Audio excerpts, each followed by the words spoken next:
The incidence of ischemic stroke is declining, especially in the high-income countries. The incidence of intracerebral hemorrhage seems to have been stable.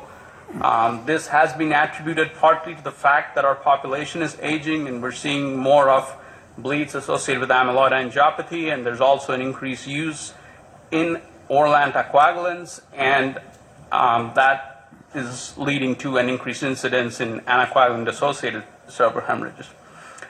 In terms of mortality, it has a significant impact. It is quite a lethal form of stroke, and at least in population-based studies, at 1 month, 40% of patients with intracerebral hemorrhage would have died, and at 1 year, that number approaches about 60 to 70%.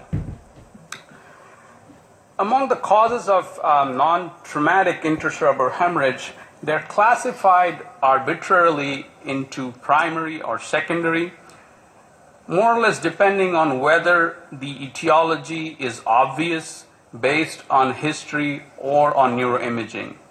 If, for example, you have a clear history of ingestion of drugs such as anticoagulants or sympathomimetic agents, or on neuroimaging you can see an underlying lesion such as vascular malformations or tumors or strokes or vasculitis, these are usually classified as secondary intracerebral hemorrhage.